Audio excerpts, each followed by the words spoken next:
back to the basics. Okay. Basahan ko na din. All getting back to the basics in the church. Tayo po, bilang mga church, bilang isang pamilya sa ating Panginoon na sa Kristo, kailangan tayo ay bumalik tayo sa pasimula ng ating pananampalataya sa Diyos kung paano natin tinanggap sa Panginoon. Dahil ito po yung pinakamahalaga sa lahat na alam na po natin kung ano yung mga gagawin natin.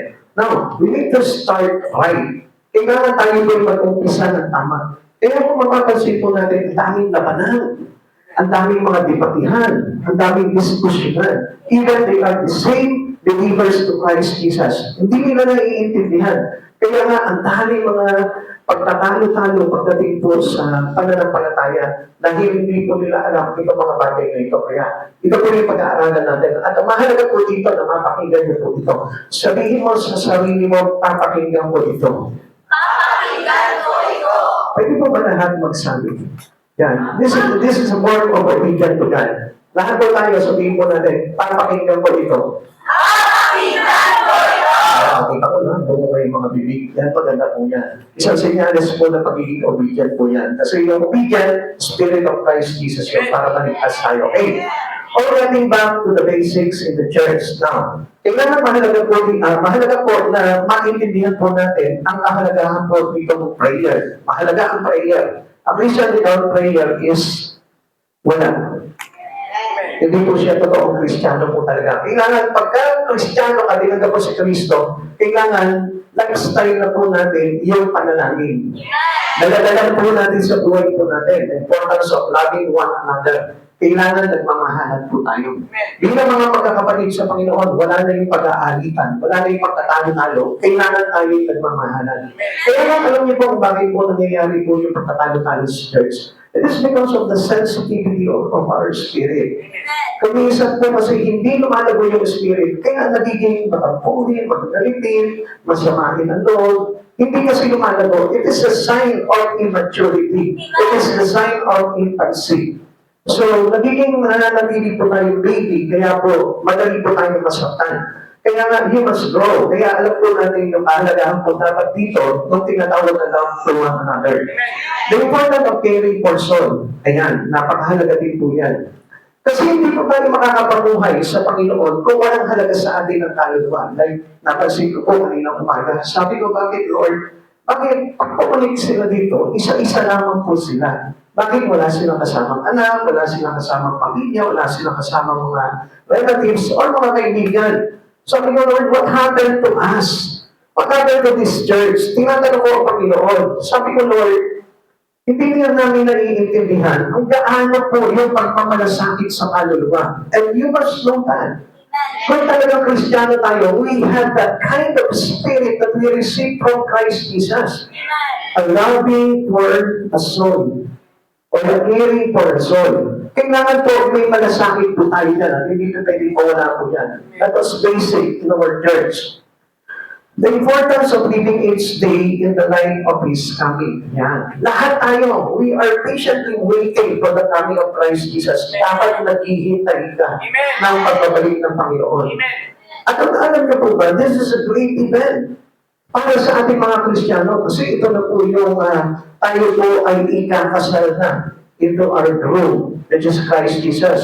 And we need to become a bride to Christ Jesus or else napakahirap po talaga na kasasapitan po nang hindi maikakasal sa ating Panginoong Jesucristo.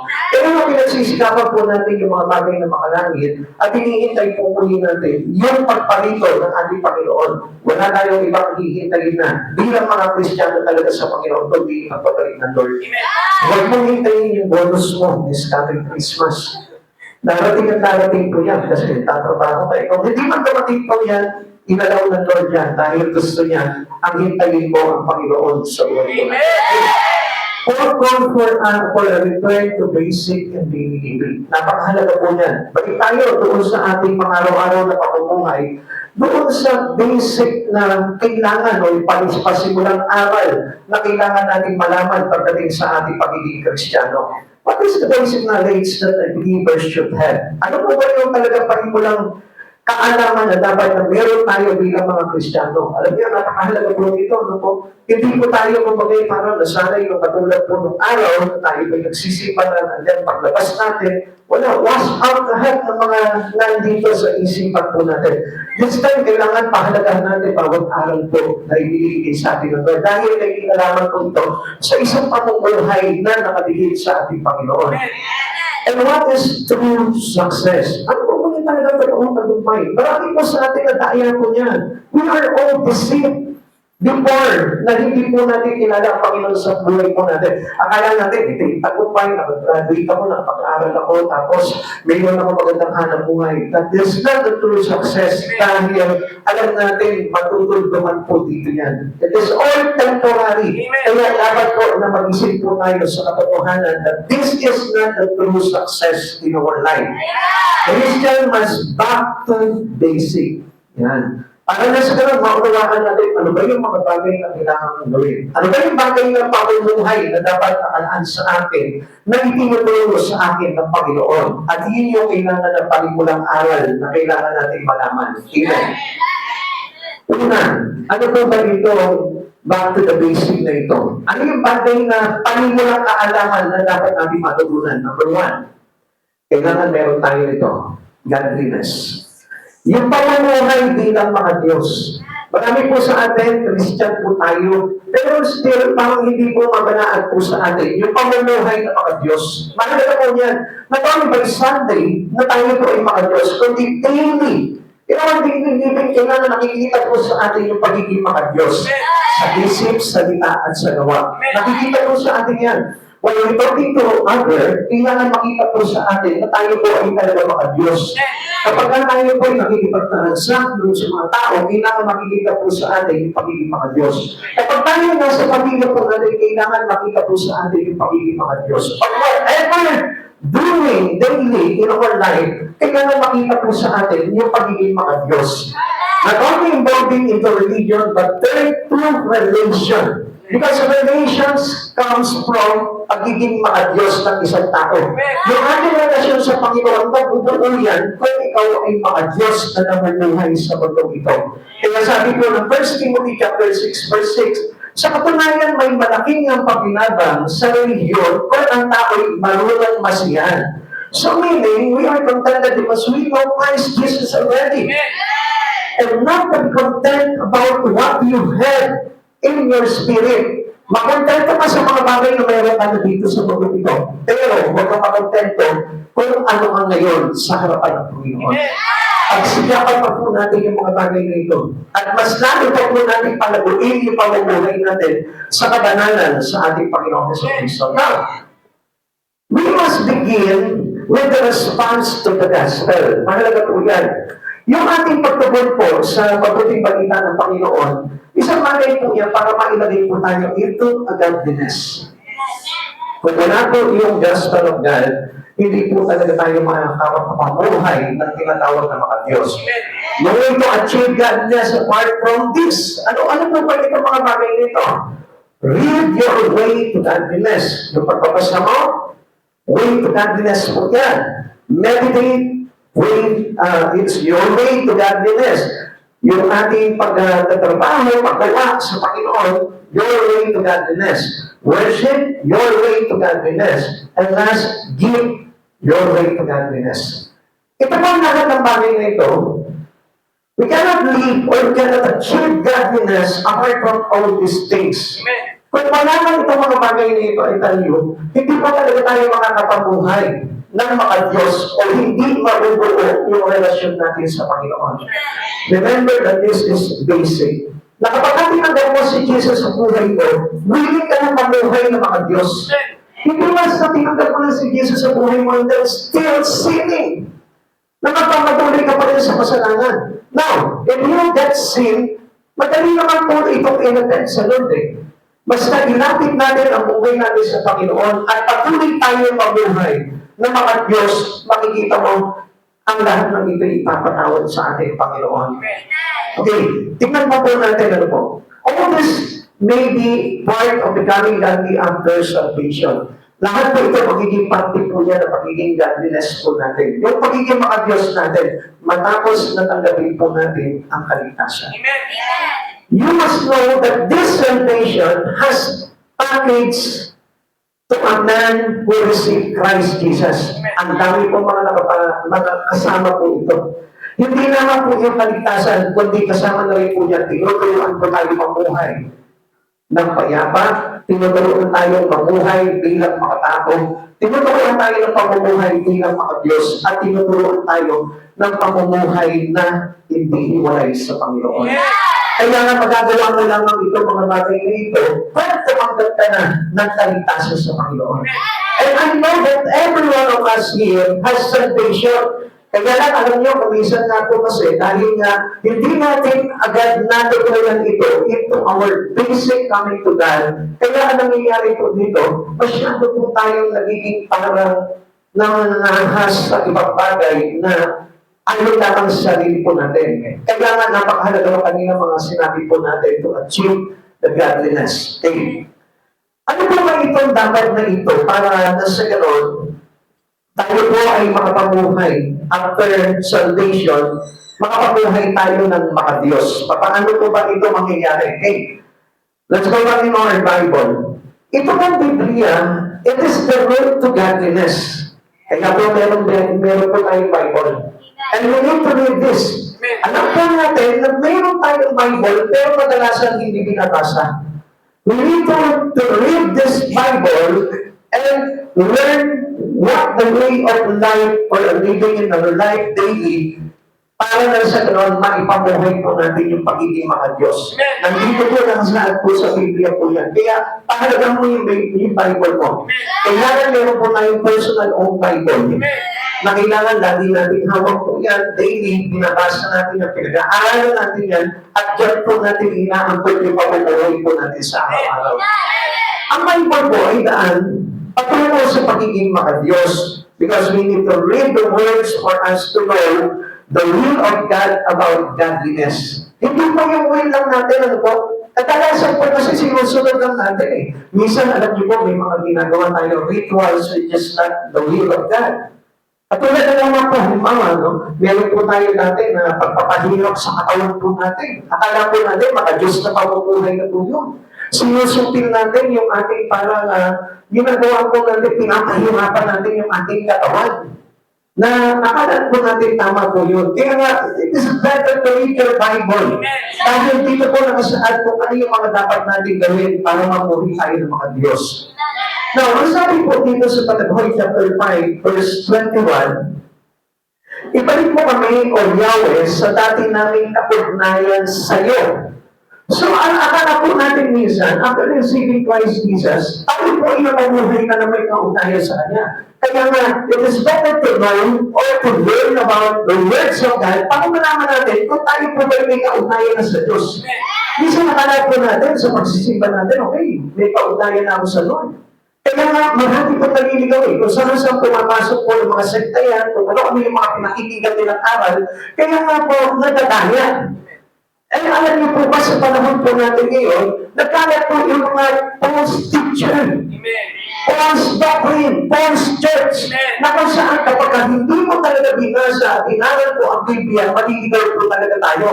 Kaya alam po, daing po nila dito sa ating sa Panginoon, ibalik mo kami, O Yahweh, sa dating naming kapugnayan sa iyo. Na yan po yung ninakaw sa ating ng kaaway. Kaya tayo nagkaligaw-ligaw. Kaya kung ano-ano yung mga pinagagawa ng tao, sinamba ang araw, sinamba ang bituin, sinamba ang mga hayop, sinamba pati yung ang kalawakan. Kaya nga, kung mga makikita po natin mga kapatid sa Panginoon, because of lack of knowledge, tayo po ay nainigaw ng kaaway. Kaya nga, it's better to open again your Bible. Pag-aaralan po natin yung ating Biblia. We can go back if we read this Bible, the words of God. Makakabalik po tayo sa kaugnayan natin sa Panginoon kung babasahin po natin at pag-aaralan at ipamumuhay po natin yung Biblia. Now, Bible, ano po parang ibig sabihin po dito? Tingnan po natin the main purpose of the Bible in our life para malaman po natin how basic to know the Bible. The primary purpose of the Bible is to reveal God's nature and His plan for humanity, particularly the path of salvation through Jesus Christ. It serves as a source of guidance and instructions for believers, offering wisdoms for daily living, fostering spiritual growth, providing comfort, and revealing the hope of a restored future. The Bible also functions as a lamp and a light illuminating God's promises, guiding the church and equipping individuals for good works. Now, basahin po natin sa Tagalog. Tignan po natin yung sinabi sa Tagalog para mas lalo po natin maunawaan at maliwanagan. Ang pangunahing layunin ng Biblia ay ihayag ang kalikasan ng Diyos at ang kanyang plano para sa sangkatauhan, partikular na ang landas tungo sa kaligtasan sa pamamagitan ni Hesus Kristo. Ito ay nagsisilbing pinagmulan ng patnubay at pagtutulong para sa mga mananampalataya. Nag-aalok ng karunungan para sa pang-araw-araw na pamumuhay. Ano yung alam sa atin ng Bible? Karunungan para sa pang-araw-araw nating pamumuhay.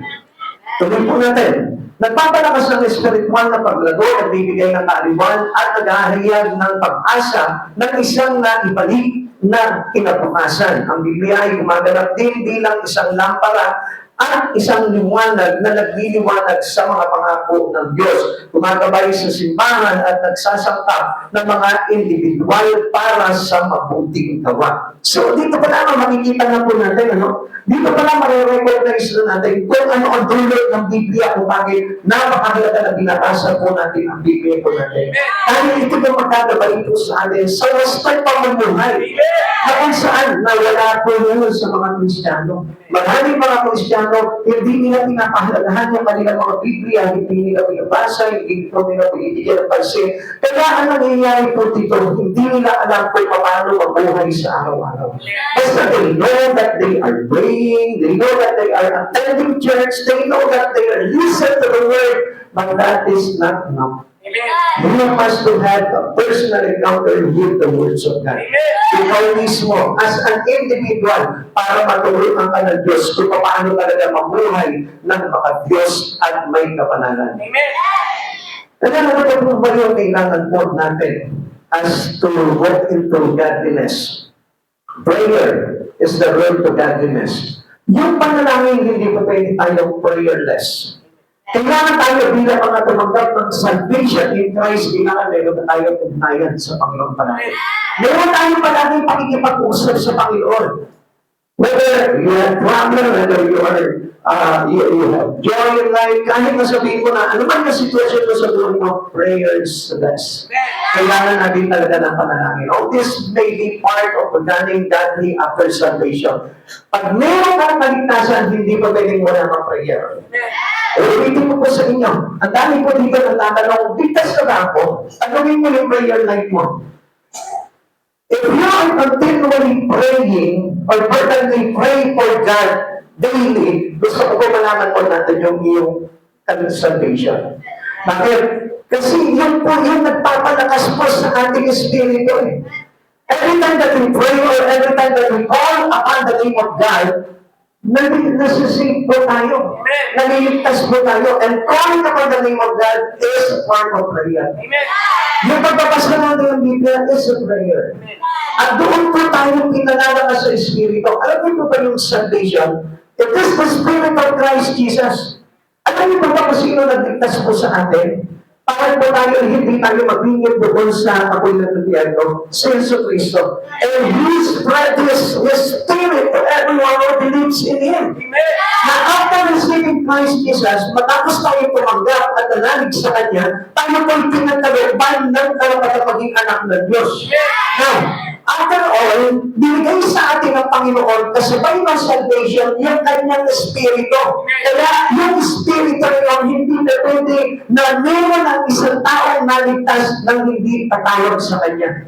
Kaya yung espiritu na yun, alam niyo po ba, lagi po natin nire-recharge din po yun.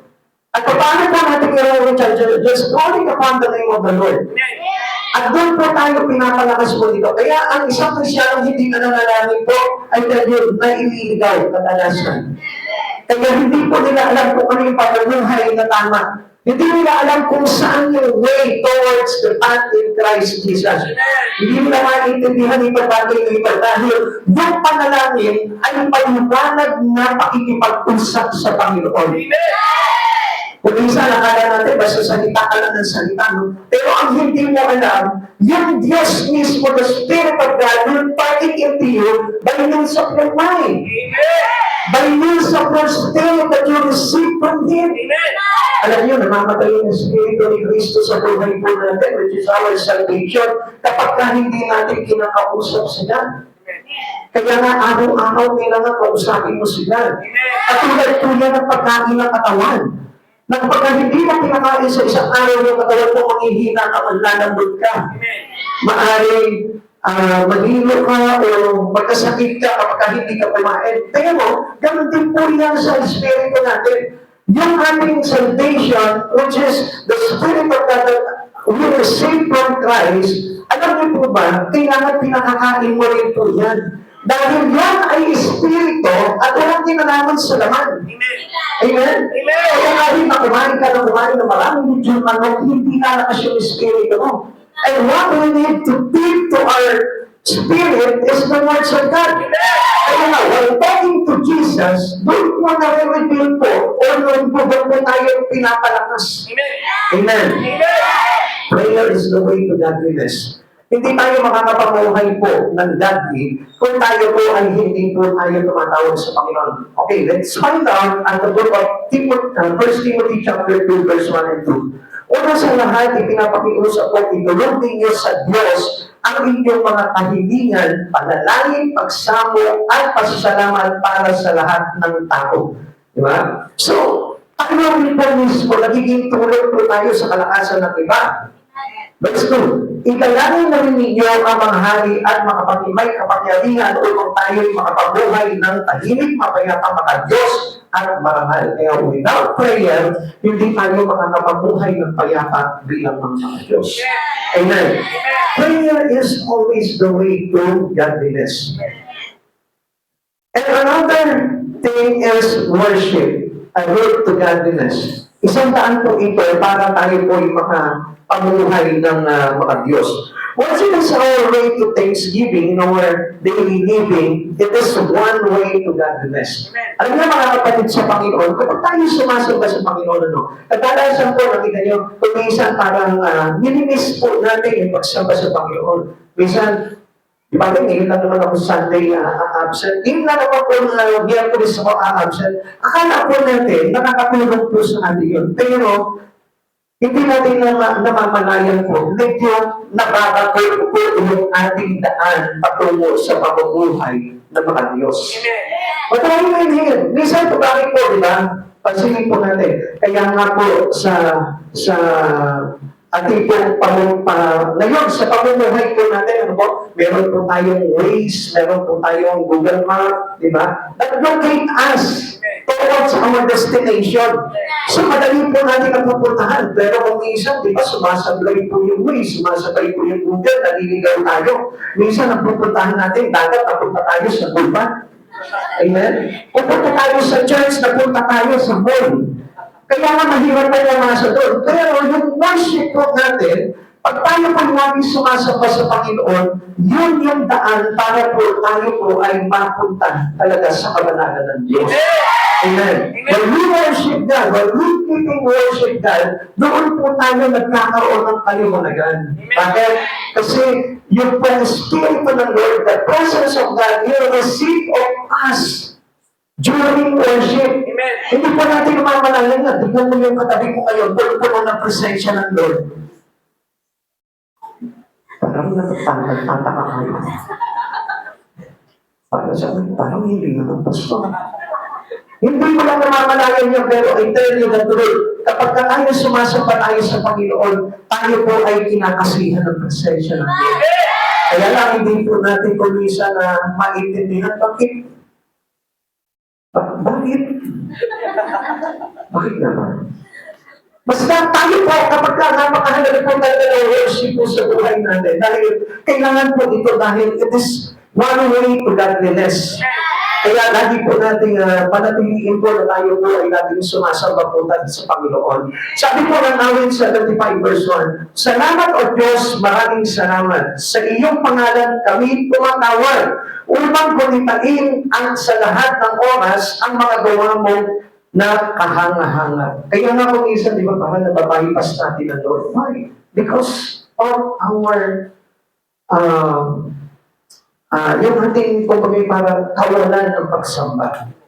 Alam niyo mga kapatid sa Panginoon, one way to thank God doon sa mga bagay na ginawa niya sa buhay po natin, yung pagsamba po natin. Worship God is the highest form of our thanksgiving. Yung pasasalamat natin sa Panginoon, napakahalaga po niya. Dahil hindi po tayo makakapamuhay ng mga Diyos kung hindi tayo nagpapasalamat sa Panginoon. And always remember, laging magtatandaan, ano ba yung mga bagay na kamangha-manghang ginawa sa iyo, Lord? Huwag mo nakalimutan yan. Alam mo, kaya po maraming tao nawawala sa Panginoon kasi nakalimutan niya yung mga kamangha-manghang bagay na ginawa sa Kanya. Yung mga supernatural things na ginawa sa buhay mo ng Lord, yung pinagaling ka ng Panginoon, yung inilayo ka sa kapahamakan, yung nagtik ka na ng pero sinib ka ng Lord. Alam mo, kapag naalala mo yan, hindi ka titigil sa pagsamba sa Panginoon. Kahit na ako, alam nyo, lately, no? Nag-struggle po talaga yung kalusugan ko. Halos talaga, buong katawan ko, ang dami kong naramdaman po talaga, from head to toe. Talagang sabi ko, Lord, natatakot ako kasi talagang, syempre, pag may nararamdaman ka masakit sa katawan mo, lalo na, di ba? Yung kapag hindi naaalis, medyo battered ka talaga eh. Kaya alam nyo, ang ginawa ko talaga sa Lord, sabi ng Lord sa akin, mag-pray ka. Pray ka. Sabi niya gano'n, bawiin mo lahat yan sa pamamagitan ng pagsamba mo. Alam nyo, pinuhus ko talaga sa prayer. Gabi-gabi, every morning, nag-pray ko talaga ako, iniyak ko talaga sa Panginoon na yun. At pagdating ng pagsamba, tinotobo ko talaga yung Espiritu ko sa Panginoon. Pinipil ko talaga yung presence ng Lord. Alam nyo, walang nagawa po yung kanyang karamdaman. At obviously, nakikita nyo kahit na may karamdaman ka, makikita mo, magugulat ka. There is miracle that happens to you. Yung miracle of healing, sabi ko, gano'n lang pa nakasimple yun, Lord. Kaya nga, yun din po yung gusto kong ipulong sa inyo eh. Na kapag may nararamdaman kayo sa katawan nyo, huwag kayong titigil sa pagsamba. Isa kasi napapansin po natin, masama lang yung pakiramdam. Ayaw na magsamba sa Panginoon. Ayaw na pupunta ng church. Pero ang hindi mo alam doon kung patatagpuan po yung kagalihan. Amen. Kaya kung hindi tayo pinapagaling sa mga karamdaman po natin, alam niyo kung bakit, tumitigil tayo, nararamdaman tayo. One way lamang po ng pagdidisip na kaaway para hindi ka makapagpatuloy sa Panginoon. Kaya nga, sabi po dito sa awit, Salamat o Diyos, maraming salamat sa iyong pangalan kami tumatawag upang gulimain sa lahat ng oras ang mga gawa mo na kahanga-hanga. Amen? Kaya tandaan po natin, always remind us na kapag ka mayroon ka, may panghihina ka na, tinatamad ka sa pag-church mo, nagagalit ka na, naiinis ka na, bakit ganito? Hindi naman ako yung pastor. Pero parang bakit? Ako yung tamad na tamad. And supposed to be a pastor po, ang dapat tamarin eh. Alam niyo kung bakit? Kasi walang araw na hindi ka nag-aaral. Nakakapagod din po, pero dahil sa lakas ng Panginoon, na ibinibigay sa atin, nakagawa po natin yan. Ay, grabe yung mga estudyante, minsan, di ba, tinatamad kayo mag-aaral? Amen? Di ba? Yung kapag laging may project, mayroong thesis, mayroong mga assignment, araw-araw sa kayo nalabahan. Lagi natin sinasabi, teacher naman, wala nang ginawa, kundi parusahan tayo. Di ba? Paano ka gano'n? Alam niyo mga kapatid sa Panginoon, hindi tayo dapat pagsawaan pagdating sa Panginoon. Dahil ang laking bagay po dito, huwag natin kakalimutan ang daming bagay na ginawa sa buhay mo ng Lord. Mag-isip ka sa oras dito, hindi mo mabibilang sa kamay mo kung ilan yung kabutihan at mga ginawa sa ilang Lord. Tignan mo lang. Pagbigay niyo po ng tayo yung mga bagay ngayon. Huwag lang isipin yung kawalan mo eh. Kasi yung kawalan ang tinitignan ninyo eh. Hindi yung kamanghamang bagay na ginawa sa iyo ng Panginoon eh. Kaya nga, sino ba yung titigil at susuko para sa pahilig ng Diyos nito? Kung alam mo naman kung gaano kabigat o gaano kahanga-hanga, kamanghamanga, yung ginawa sa buhay mo na doon. Meron pa nga dyan eh, halos mamatay na eh. Pero di mo pa ng Lord. Meron po yan halos magpakamatay na, pero binigyan pa rin ng pag-asa ng Panginoon. Meron po nga dyan, talagang lubog na lubog po sa utang, pero ginawa ng Panginoon. Amen? Meron pa nga ako nakakanta kayo, kasama po namin dito. Alam niyo po ba, ang dami niyang utang. Sa dami niya ng utang, iniyak niya sa Panginoon. Sabi niya, Lord, tulungan mo ako sa mga utang mo. Alam niyo po ba, lahat ng pinag-utangan niya namatay. Isa-isa nakabalitaan niya namatay. Alam ka magpuro, natin matalangin po na gano'n. Pero, hindi natin alam kung anong may pa ng Lord. Pero, totoo po yan. Interviewin niyo po yung tao niyo, nandito po ngayon yun. Totoo po yan, pagtaas yung kamay. Sino yun? O, kita niyo na. Totoo po yan, wala pong halong biro yan. Hindi naman po kami kapag parang natutuwa dahil namatay po yung mga pinagkautangan po. Pero, I praise God dahil kung bagay minsan sumasagot ang Lord talaga eh. Kasi alam niyo po ba, ang Diyos, kapag tayo po namunuhay po talaga ng mga Diyos, ang favor ng Lord nasa atin. Hindi lang natin namamalaya po yung bagay niyo kasi ang minsan parang kinakalimutan natin yung mga kamanghamang bagay na ginawa sa buhay natin, Lord. Amen? Nakatandaan mo na meron kang karamdaman, wala kang pagpa-check up, pero di umasan, pinabangon ka ng Panginoon, magaling ka na. Amen? Hindi mo na kailangan mag-overcome ka sa isang pamilya na pinagaling ka na. Amen? Pero praise God eh. Tatandaan ko nga po, sabi ko nga po sa inyo, lumisan po, masama ang pakiramdam ko, anak ko, mauoperahan ako. Pero alam niyo, nagpangyaw mo doon, wala kami pagkakampeta, alam niyo po yan. Tapos alam niyo, nung prayer ko, pabalik namin po doon sa hospital, sabi ng doktor, hindi mo kailangan pang operahan, okay lang yan, uminom ka na lang ng gabi ko. Tapos, amen. Because of that, the power of God. Because God is amazing to every believer who work with God daily. Kaya tandaan po natin yan, pag meron po may problema, lakad sa Diyos. Kung lakad natin, yung pamumuhay natin yung mga Diyos, yun ang malaking bagay na makakatulong po sa atin. Okay, another route to godliness is devotional life. Pag sinabi ko devotional life, ito po yung buhay na nakatalaga sa Diyos. Yung nanahayag sa araw-araw na pamumuhay ko, yung pagiging mga Diyos. Amen? Hindi lang yun sa simbahan po tayo mga Diyos. Kailangan nakikita rin po yan, mga katrabaho natin, kamag-aaral natin, ng mga teacher natin, mga kaibigan natin. Kailangan nakikita po yan. Kaya nga po, yun ang dapat na ma-express po sa atin para malaman po ng Diyos na ito na talaga tayo, lumalakad tayo sa pagiging mga Diyos. Sa lahat ng pangyayari sa buhay natin, kailangan mahayag yung ating pagiging mga Diyos. Yung po yung devotional life, hindi po yun, isip ka lang ng umaga, tapos mag-devotion ka, mag-aaral ka ng salita ng Diyos. No. In our daily living, sa araw-araw na pamumuhay natin, paano ka makitungo sa tao? That was devotional life. Kung paano mo i-approach yung mga kapatid mo, that was devotional life. Kung paano ka magtrabaho, kung paano ka mag-aral, that was devotional life. Kailangan yan accordingly with God. Hindi natin miss out po sa buhay natin. Sabi ko na 2 Timothy chapter 3 verse 5, sila may angyo ng pagiging mga Diyos, ngunit hindi naman nakikita ang kapangyarihan nito sa kanilang pamumuhay. Iwasan mo ang ganyang uri ng mga tao. Kaya nga tayo pinag-iingat ng Lord. Dahil ang gusto talaga ng Lord, we as a believer to Christ Jesus, we cannot be deceived by the false Christian. Marami po false Christian. Pagbaklaman po yan ang Christian yan. Pero kapag halimbawa, inatasan na ng Lord yan sa paglakad sa mga bagay na mga banal at mga Diyos, makikita po hindi makakalakad yan. Bakit? Because they are false Christian. They got a false spirit. Ang nakuha nila yung maling espiritu. Kaya nga, tamad na tamad mag-church yan, tamad na tamad magbasa ng Biblia, tamad na tamad mag-pray yan. At yung mga marirealize yung mga bagay na yan, kaya mga kapatid sa Panginoon, let's go to the basic. Go back to the basic. Para na sa ganoon, ma-send mo ulit sa tama yung iyong pamumuhay bilang mga Diyos.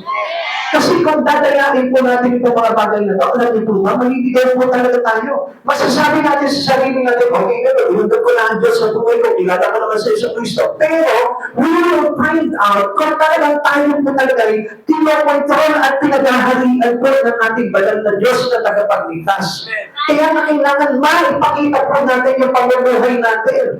bilang mga Diyos. At hindi po yung nagpapanggap po tayo mga Diyos, pero hindi naman po nakikita sa ating pamumuhay.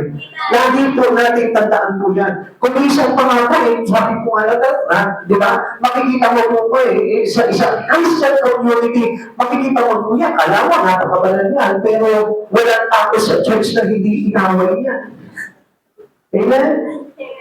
Makadiyos po ba yung gano'n? Hindi. Kaya nga, dapat nga po, di ba, makita natin, kanina sabi po natin dito, you must know the importance of love to one another. Kaya nga, wala niyo po na away-away. Dahil yung pagiging mga Diyos po natin, kailangan po yan, tayo po talagang nagiging devoted po yan sa pamumuhay niya. Okay? Tingnan po natin what is devotional life. Basahin ko po ulit sa inyo, ano po? Devotional life. Devotions to God means loving and profound commitment to God, demonstrated through a life of faith, reverence, and obedience to His teaching. It involves aligning your heart, mind, and action with God's will, expressed through prayer, meditation, worship, acts of service, and a desire to grow closer to the divine. This total commitment is not limited to specific time. Hindi naman po sa panandaliang oras po. But it is a continuous integrated part of one's life. Pagtingnan po yan. Okay, basahin natin sa Tagalog para mas lalo natin maintindihan. Okay, devotional life. Ang debosyon sa Diyos ay nangangahulugan ng isang pagmamahal at malalim na pangako sa Diyos na ipinapakita sa pamamagitan ng isang buhay na may pananampalataya, pagpipitagan at pagsunod sa kanyang mga turo. Kabilang dito ang paghahanay ng iyong puso, isip at mga aksyon sa kalooban ng Diyos na ipinapahayag sa pamamagitan ng panalangin, pagdililay-nilay, pagsamba, paglilingkod at pagnanais na maging mas malapit sa kabanalan. Ang kagawaang pangako ito ay hindi limitado sa mga tiyak na panahon, ngunit ito ay isang tuloy-tuloy na pinagsamang bahagi ng buhay ng isang tao. So dito po dinuubuo na yung buhay natin. Yung tayo po ay kabilang sa mga bagay na may kinalaman sa kabanalan ng Diyos. Nakaangkot na po yung buhay natin yun. We are committed to the life that is divine in Christ. So, yung pagpapamahay na yun, kailangan nakita na po sa atin yun. Ano sabi po dito? Yung pong kabilang dito ang mga paghahanay ng iyong puso, isip at mga aksyon ng kalooban ng Diyos na ipinapahayag sa pamamagitan ng panalangin, pagnililay-nilay, pagsamba, paglilingkod at pagnanais na maging mas malapit sa kabanalan. Ito po yung pinagpuno sa kabuhay po natin para tayo makalakad po doon sa tinatawag na pamumuhay ng mga Diyos. At gusto ko malaman niyo po mga kapatid sa Panginoon, there is no shortcut. Kailangan yan po ay daanan natin sa buhay po natin. No shortcut. Walang tatalon. Wala nung tinatawag na jump over the fence. Kaya nga po minsan tinuturuan ng pastor, pero mas magaling pa sa pastor. Kaya ano nangyayari? Naliligaw tuloy ng landas. Tandaan po natin ang Lord, hindi po yan pipili ng isang tagapaglingkod o tagapagturo na hindi angkol sa buhay ng isang mananampalataya. Always remind yourself. Ikaw mismo, yung nanay mo, kapag nakita niya yung eskwelahan na yun, nagandahan siya, di ba doon ka ipapasok ng nanay mo? Kapag alam niya na marami kang matututunan doon ay ipapasok ng nanay mo, ang Diyos din po mismo bilang ating Ama. Hindi siya papayag na wala kang matututunan doon sa church na pinagdalay niya sa iyo. Always mark it or burn it into your mind and heart. Tandaan mo yan. Kaya lang hindi natututo ang isang Kristiyano ay dahil nga po napapangunahan siya ng sarili at ng mali niyang kaisipan, kaya po hindi natututo. Amen? Kaya nga yung pamumuhay ng mga Diyos ay kailangan po nakaayon doon sa panimulan ng kaalaman na itinuturo sa atin ng ating Panginoon. Amen? Okay, sabi dito, our back to the basic, number 2 is contentment. Alam niyo po ba, itong godliness and contentment ay magkatulong po ito sa isa't isa. Hindi na pwede na meron kang godliness pero wala kang contentment. May contentment ka pero wala kang godliness. Sabi po dito, 1 Timothy chapter 6, verse 6, sa katunayan, may malaki ng pakinabang sa reliyon kung ang tao'y mayroong kasiyahan. Sinong kasiyahan ngayon sa buhay, kasapatan sa buhay, yung pa naglalarawan ng isang makadiyos na namumuhay. Hindi po pa yung daing na daing sa buhay. Pastor, kailangan ko naman po talagang dumaing, magreklamo, bakit? Kasi ang dami kong kawalan eh. Yun nga pa kasi yung problema po sa atin. Ito pang godliness and contentment is a great combination. Pag-combine mo ito, yung pagiging godliness mo, yung mga Diyos mo, tsaka yung pagiging sapat, masapatin mo na sa buhay. Okay, para malaman niyo po yung bagay na yan, ganito yan.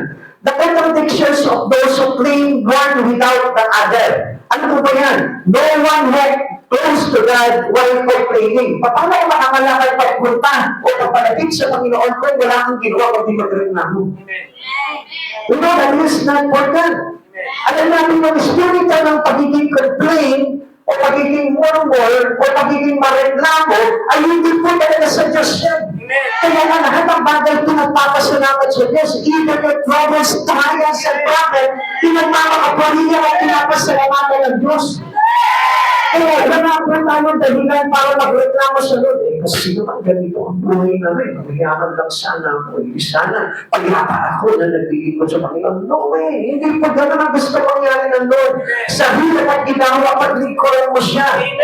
Amen. No one can know true, sabi ko rin, no one can know true contentment apart from walk with God. Wala tayo ng totoo kasiyahan kung hindi tayo lumalakad talaga sa Panginoon. Minsan, akala mo nasisiyahan ka na dahil malaki ang sweldo mo, ay dahil mo hindi pa rin eh. Kaya nga maraming tao, mayaman na hindi pa nasasagutan sa buhay. May mga ari-arian, hindi pa rin nasasagutan sa buhay. Alam niya, anong problema doon? Kasi hindi na mamuhay ng mga Diyos. And supposed to be, kahit magkaroon ka lang na malait na kubo, pagyapa ang pamilya mo, dapat masapatakalan, magpasalamat ka sa Panginoon.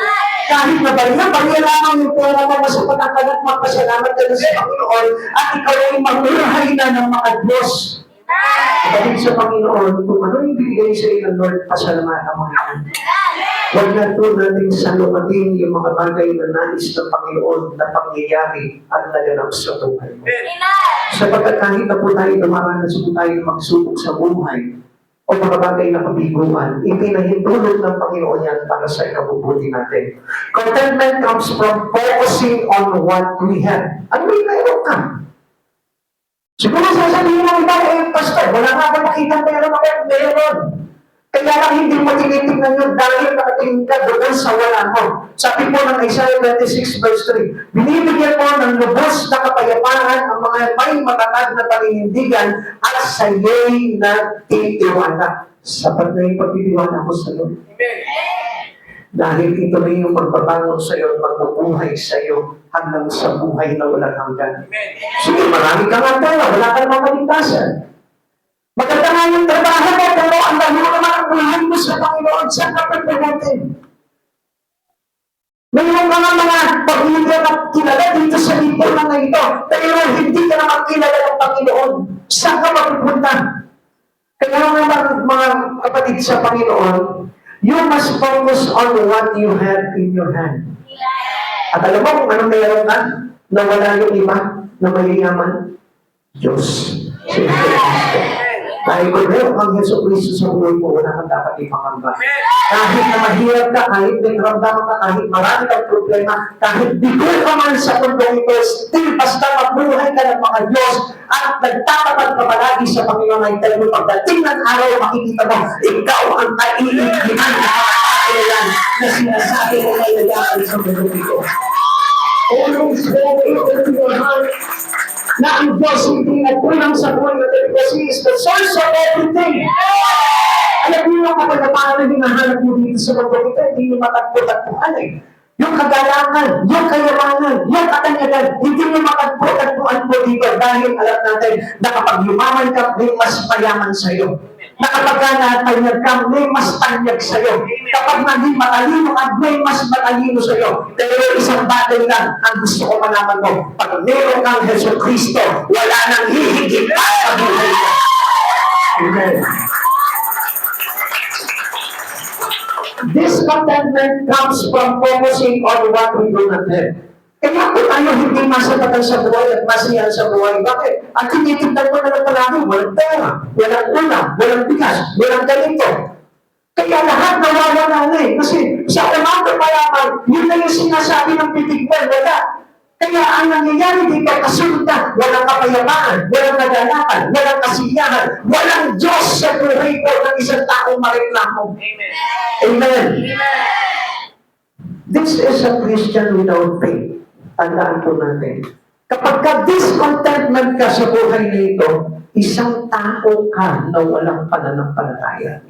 Amen? Ang dami ng pangarap sa buhay, ang dami mong gusto marating sa buhay. Kaya lang ang problema po dito, natanggap mo na yung mga bagay na yun, pero sa kapahamakan ka pa rin napunta. Bakit? Yung pinakamahalagang bagay na dapat meron ka sa pagay mo, yun ang wala sa iyo. Yung motherlog sa puso ko sa Yesu Cristo. Okay, nagtagumpay ka nga sa mga pangarap mo dito sa pagdalita. Wala ka naman kay Yesu Cristo. Ano mangyayari sa buhay mo? Impyerno. Amen. Kawawa naman. Dahil gusto ko malaman po ninyo, kung ano meron ka ngayon, nagtatrabaho ka ngayon, simple, oo. Malaki man sweldo mo, makontento ka na dyan. Pasalamatan mo na palagi ang Panginoon dyan. Dahil gusto kong malaman mo, ang Diyos ang naglagay sa iyo sa kanyang kalagayan dahil mayroong gustong mangyari sa iyo ang Diyos at hindi ka mapahamak. Amen. Ikatlo, understanding. Sabi ko kanina dito, our back to basic, number 1 is godliness, number 2, contentment, and number 3 is understanding. There is a danger of being rich. Dapat na maintindihan natin ito. Ang dami po na araw gusto nila, yumaman sila na yumaman, pero hindi ito nila alam, may panganib po dyan na dapat natin maunawaan. Sabi po ng 1 Timothy chapter 6, verse 9 to 10, ang mga nagdanasang yumaman ay nauhulog sa tukso at nasisilo sa bitag na masama at mga hangad na hangawin na nagtutulak sa kanila sa kamatayan at kapahamakan. Verse 10, sapagkat ang pag-ibig sa salapi ay ugat na lahat ng kasamaan dahil sa paghahangad ng yumaman, may mga taong nalalayo sa pananampalataya at nasasanda sa maraming kapigatian. Alam niyo po mga kapatid sa Panginoon, ang tao kaya hindi ayaw ng Lord na paitulungan yumaman dahil nakalipon. Kapatid, hindi mo mapapangako sa sarili mo na ako, Lord, ibahin mo ko. Dahil kapag ako pinayaman mo, kailanman hindi na kita kakalimutan. Kamuha mo ka. Si David na nga po mismo, a man's after God's own heart. Ang sabi niya, tinapat niya po ito si Yahweh. Ang sabi niya kay Yahweh, Panginoon, huwag mo akong paghiwatin, baka maisumpa kita. Huwag mo naman din akong payamanin, baka makalimutan kita. Kapatid sa Panginoon, alam ni David yung bagay na mangyayari. Kaya nga, anong hiling ng ni David sa buhay niya? Contentment. Yung siya'y masapatan na kung ano yung bagay na meron siya. Dahil meron siyang Diyos sa buhay niya, sa puso niya. Kaya isang araw nakita niyo, nangyari sa kanya yung sinabi ng Panginoon that you are the man's after God's own heart, or my own heart. Kaya nga kapatid sa Panginoon, nandito ka ngayon, halimbawa kahit simple lang yung trabaho mo, simple lang, o sabihin natin yung pamumuhay mo, simple lang, konti lang yung pera mo, pero natutuwa ka na magpasalamat sa Panginoon, I tell you, nagdadala ang Lord sa Panginoon. Kung hindi ka nagreklamo sa araw-araw mo, thank you na dito, or kahit magkakano lang ito, Lord, salamat na dito. Alam na kaya hindi pinagpapala ang tao kasi kung isang mayroon na siyang 100, gusto pa 1,000. Amen. Pero pagdating naman sa Panginoon, hindi makapagbigay.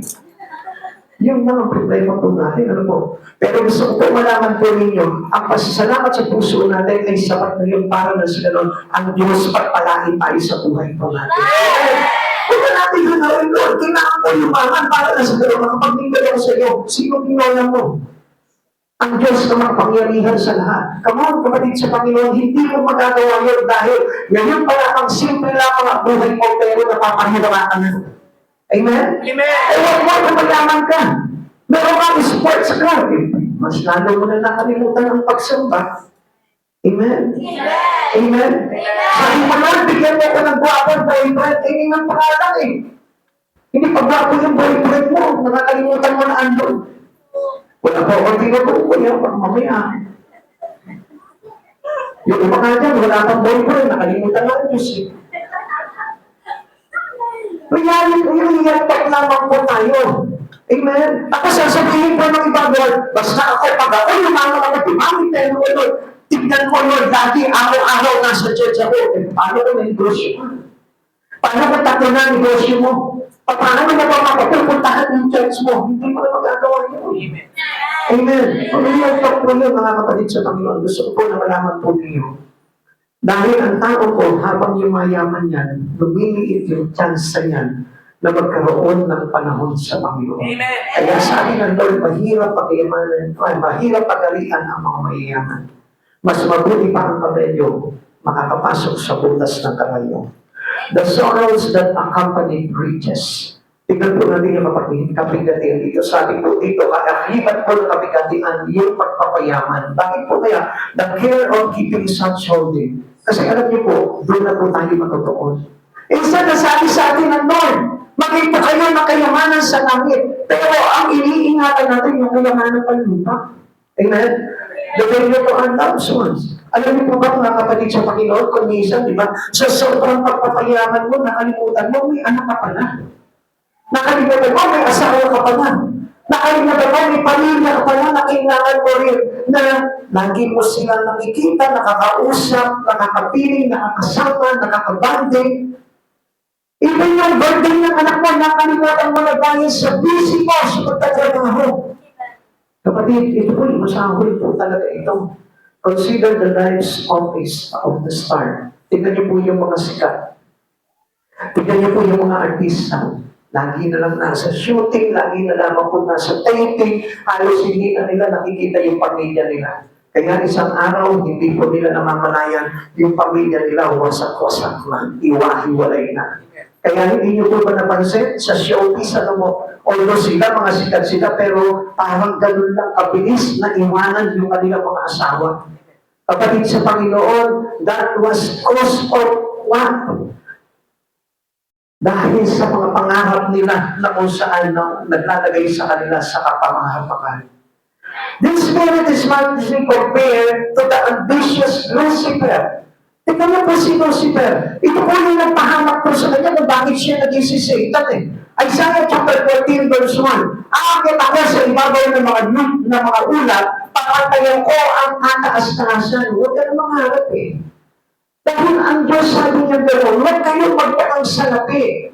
Sapat na ang sinabi ng Panginoon, hindi ko kayo iiwan ni pababayaan. Kaya lang kasi gusto natin matagtangan yung kalitan ng kasikatan kung bakit po tayo kumisa napapahamak. Too much ambition turns someone into Paul.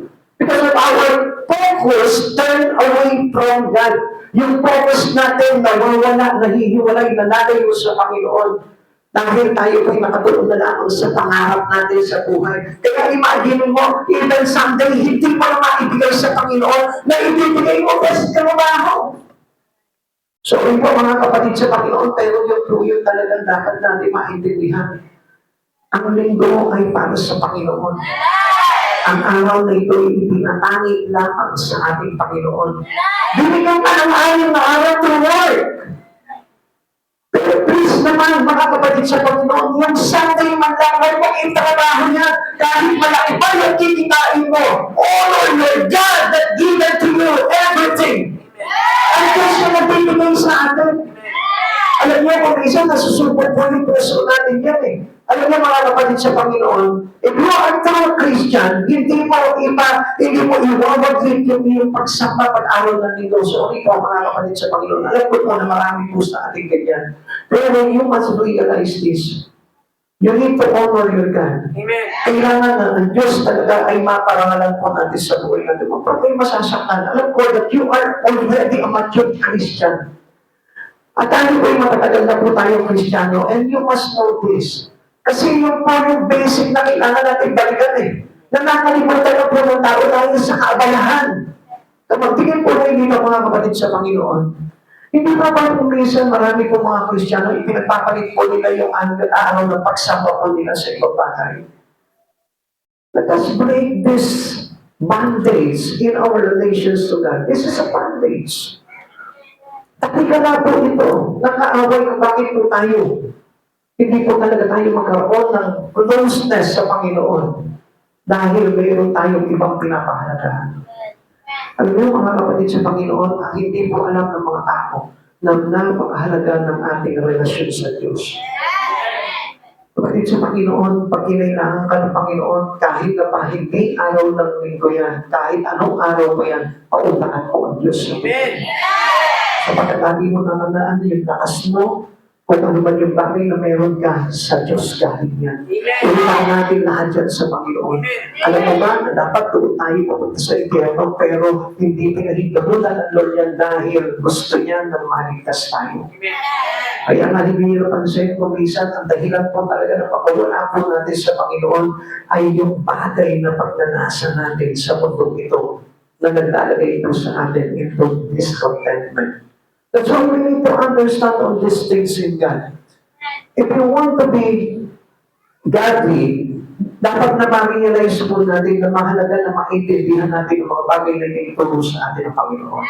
Tandaan po natin, the love of money is the root of all evil. Sabi po ng 1 Timothy chapter 6 verse 10, sapagkat ang pag-ibig sa salapi ay ugat ng lahat ng kasamaan dahil sa paghahangad na yumaman, may mga taong nalalayo sa pananampalataya at nasasadla sa maraming kapigatihan.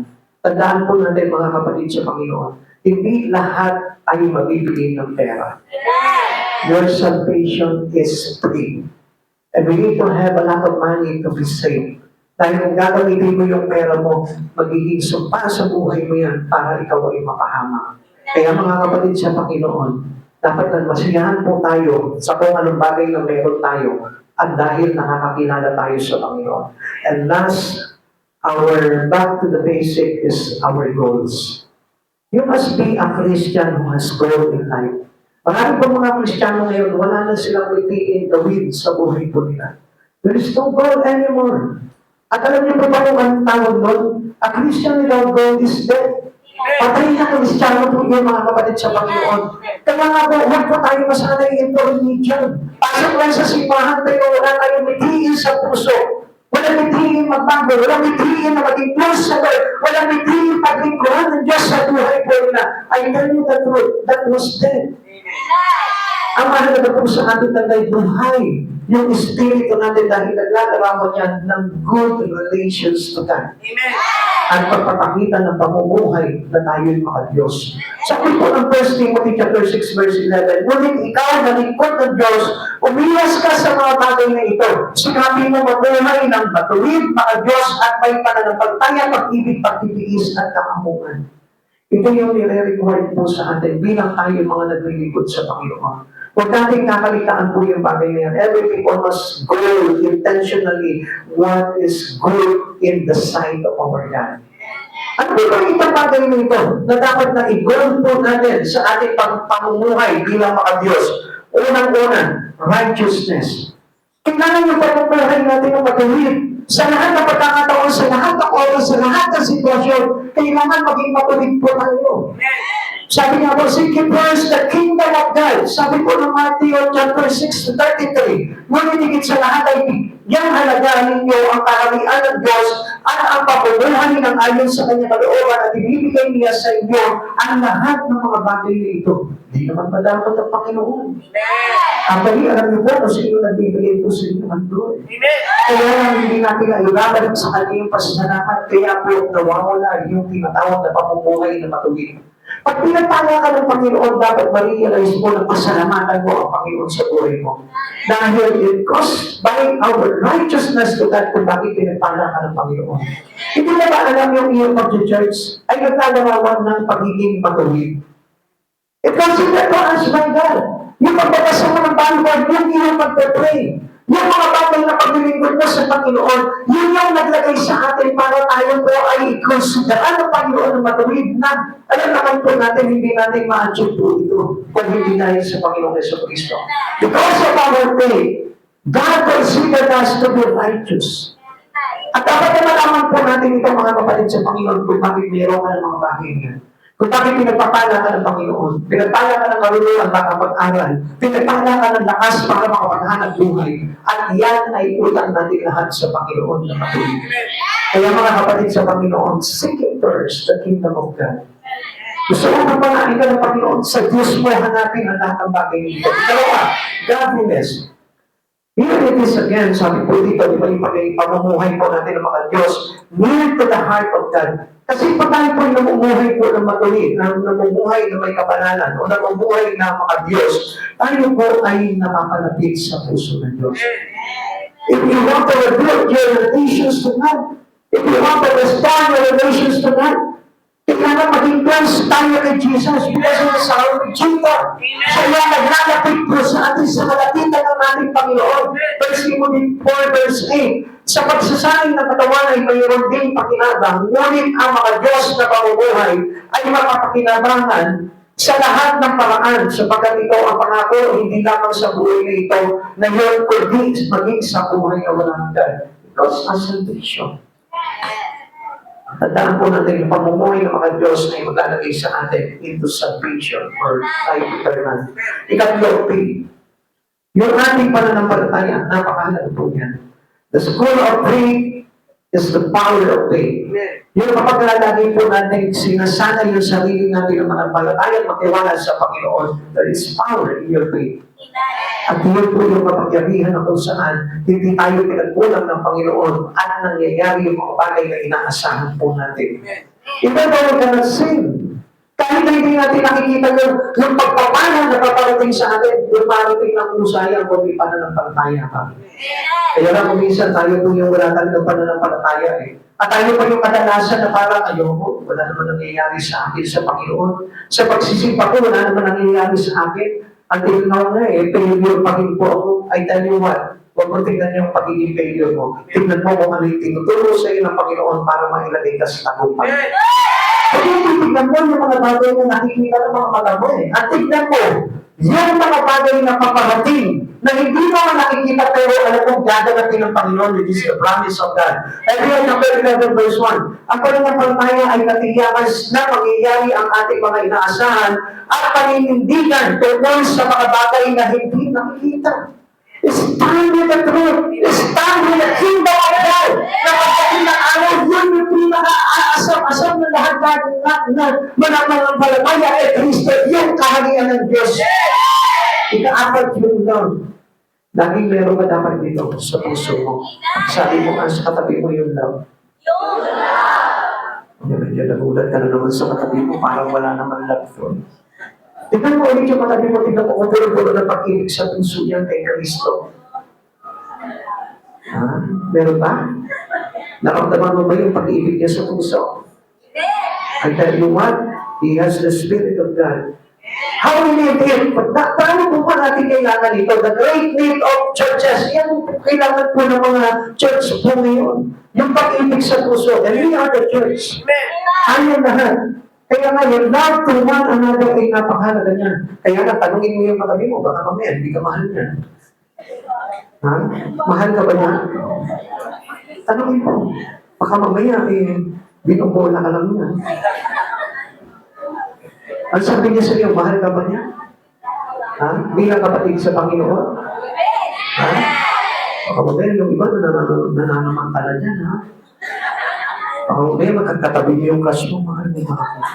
Sabi niyo, pastor mo, mahal mo daw ako. So, pagod naman, ano? Oo, mahal kita. Pwede tayo na.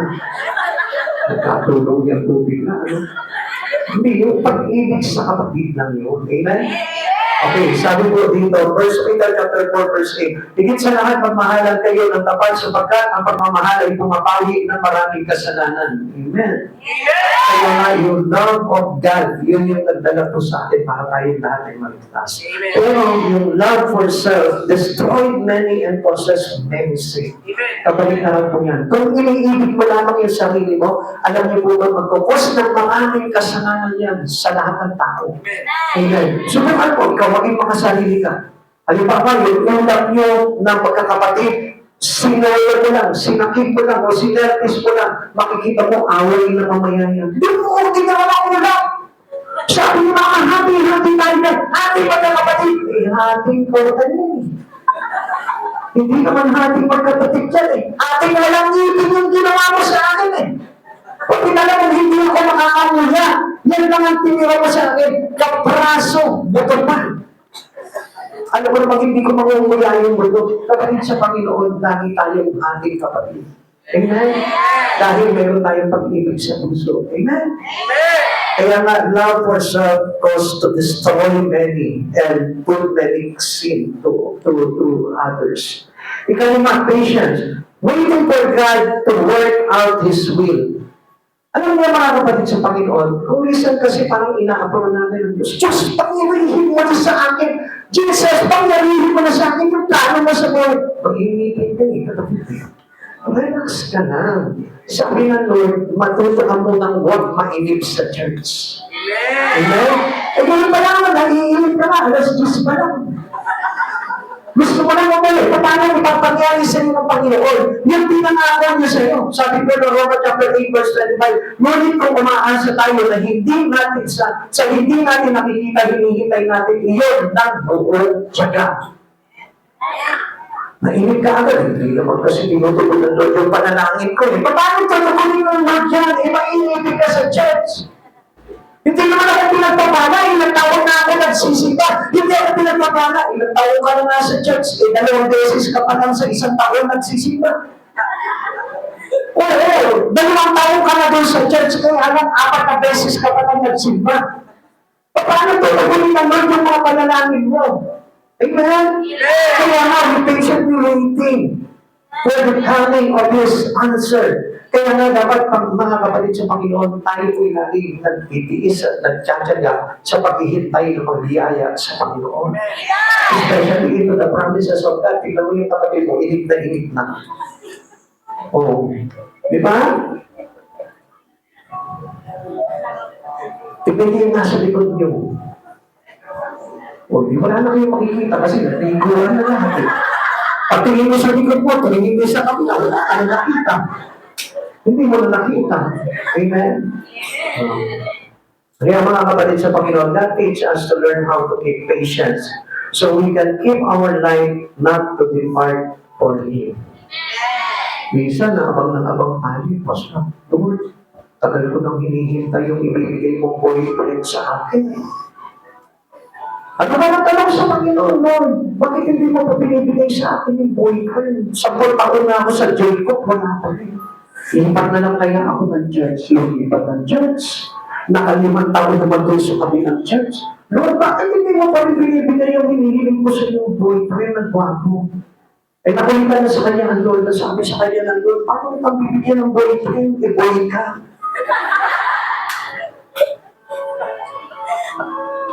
Ito akong girlfriend ang hiniling ko. Baka 1 taon pa lang, binigay na sa iyo ng Lord yan eh. Amen? Pag-upato sa langit, ang tamaan, ikaw yun.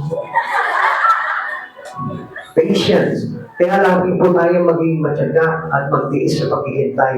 Alam niyo, ang Diyos bibigay sa iyo yan kung karapat-dapat yung iyong mga panalangin. Pero hindi bibigay sa iyo ng Lord yan kung hindi karapat-dapat na lampo natin. Kaya better check. Baka mamaya humihingi ako ng girlfriend. Tapos babae naman pala ako. Baka mamaya humihingi ako, Lord, bakihan mo naman ang sweldo ko. Eh, wala ka namang trabaho. Ano ko sa sweldo? Lord, pag-graduate na naman ako. Hindi ka naman pumapasok sa eskwela. Baka maglaro pa na lang ng basketball, baka gumamagay ka pa. Hello? And number 6 is weakness. Humility, Moises, a man God could use at last. Kapatid sa Panginoon, kung wala po yung weakness sa isang tao, hindi tayo pa pwedeng gamitin ng Lord. Kasi alam niyo po ba, ang kabaliktaran ng weakness sa ating Panginoon, mapagmalaki. It is pride. Dahil kung hindi natin pinapagamit yung buhay natin sa Panginoon, hindi tayo namumuhay ng mga Diyos. It is pride. Pagmamalaki po sa Panginoon nyo. Kaya nga, we better after receiving salvation from the Lord Christ Jesus, you might use your life to glorify God. Paggamit mo yung buhay mo sa Panginoon para lang sa gano'n, lumabas na tayo po yung may kababaan ng kalooban sa ating Panginoon. At ayun, chapter 5, verse 5. Mapalad ang mga mapagpakumbaba sa pagkatatamungin nila ang ipinangako ng Diyos. Listen, the promise of God is salvation. Pag tayo mapagpakumbaba, gusto po na I want to make sure to you na ikaw ay mayroong kaligtasan. Amen? At yun naman po sa araw na ito, tayo po lahat ay magsitayo. Salamat sa Panginoon.